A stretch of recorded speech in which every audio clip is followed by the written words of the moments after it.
আমরা কেক কেনা হলো। তারপরে এদিকে চলে এলাম গীতা প্রেস বন্ধ থাকে দেখি যখনই আসে, কারণ সূর্যোদয় বুক স্টলটা খোলা। এই 6 নম্বর প্ল্যাটফর্ম সামনে আছে শিয়ালদা গীতা প্রেস আর কি। চাঁপাপুকুর নেমে গেলাম কটা, এখন 14 বা 2:10 দিকে, 12টা 18 টাইম, তার কিছুক্ষণ পরে ছেড়েছিল মনে হয়। চলে এলাম চাঁপাপুকুর। ওইদিকে মনে হয় ট্রেন ঢুকলো 2 নম্বরে শিয়ালদার দিকে, আর এটাও বসিরহাট বা হাসনাবাদের দিকে যাচ্ছে। ঠিক আছে বন্ধু, সবাই সাথে পরে কথা হবে, ঠিক আছে।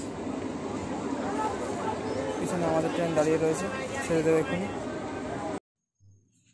তো বন্ধুরা ফাইনালি আমাদের মায়াপুর ট্যুর হয়ে গেল আজকে। তো বাড়ি ফিরেছিলাম ওই দুপুরের দিকে, তারপর ফ্রেশ হয়ে একটু শুয়ে একটু রেস্ট নিলাম। যাই হোক, আপনাদের বইগুলো রিভিউ দেওয়া হয়নি, সেটা এখন বের করছি। আমি নিজেও বের করিনি, এখন সন্ধ্যাবেলা হয়ে গিয়েছে, এখন সন্ধ্যাতে বের করছি। তো যাই হোক, সারাদিনটা তো ওইভাবে কাটলো। যাই হোক, সেই রাত্রিরে ওঠা প্রতিদিন দেখলে, দিনে মানুষ সাধারণত যা ঘুমায় 8-9 ঘন্টা, এটা 3 দিনে ঘুমিয়েছি ধরতে গেলে। 3 তিরিকে নয়, প্রতিদিন 3 ঘন্টার মতো করে, 3 দিনে 9 ঘন্টার মতো।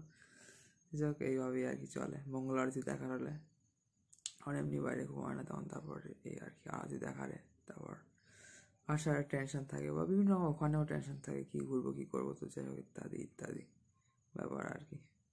রাধে রাধে সবাই, হরে কৃষ্ণ। তো বন্ধুরা, এই যে কৃষ্ণনগর স্টেশনে যখন আসলাম, মানে টোটো বা অটো, বিশেষ করে অটো, তারপর টোটোর যে স্ট্যান্ডটা আছে ওখানে যে টিকিট কাউন্টারটা, মেশিনে একজন বসে, বা ওখানে যে কাউন্টারটা সেটা বন্ধ ছিল। তারপর ওই লুচি তরকারি, বা ওখানে যে পুরি বা কচুরি তরকারি যা হয় আর কি, লুচি ছিল ওনারা, আর ওই আলু বুটের মধ্যে যে তরকারি, চাই হোক টিফিন করে ওখান থেকে, কৃষ্ণনগরতে তো এমনি লুচি তরকারি বিখ্যাত, চাই হোক ওখানকার টিফিন করে ওই দিকের মানে অন্য সাইডের কাউন্টার থেকে টিকিট কেটে আমরা আর কি যাত্রা করলাম। 1 নম্বরে মালগাড়ি ছিল বলে 3 নম্বরে গাড়ি দিল, আর শিয়ালদা থেকে তো দিল ওটা 4 নম্বরে। আর চাঁদপুরে তো আমাদের 1 নম্বরেই ঢোকে, 2 নম্বরে শিয়ালদা যায়, 1 নম্বরে হাসনাবাদে গাড়ি ঢোকে। যাই হোক আর কি, এই আর কি ব্যাপার স্যাপার সব। তো বন্ধুরা, যাই হোক, সব কিছুই প্রায় আপনার সাথে শেয়ার করা গেলে, আপনাদের বইগুলো দেখানো যায়, আবার বের করি আগে, ঠিক আছে বইগুলো। চলুন তাহলে, সবাইকে রাধে রাধে, হরে কৃষ্ণ, নিতাই গৌর সীতানাথ প্রেমানন্দে, হরি হরি বল, হর হর মহাদেব, জয় শ্রী রাম মিত্র সবাইকে।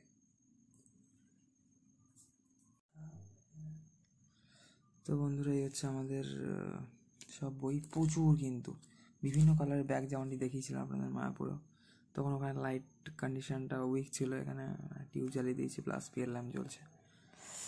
লেফট সাইডে পিএল ল্যাম্প আর রাইট সাইডে টিউব।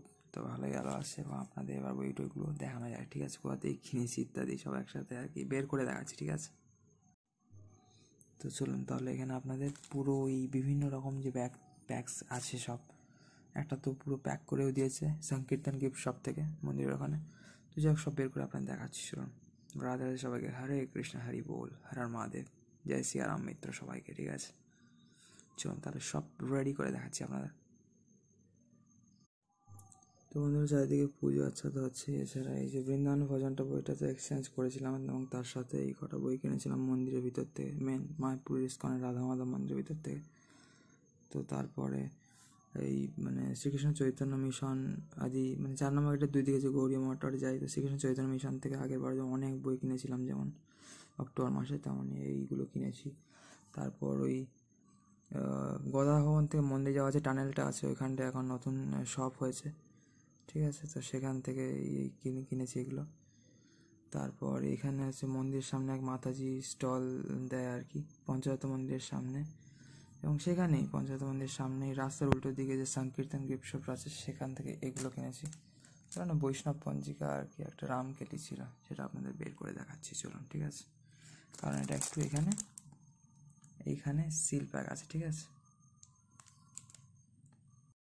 তো এটা তো সিল প্যাক আছে, এটা খুলে দেখাচ্ছি আপনাদের। আর এই হচ্ছে টোটাল আমাদের সব বই টইগুলো কেনা হয়েছে যেগুলো, ঠিক আছে, সুধাম মায়াপুর থেকে।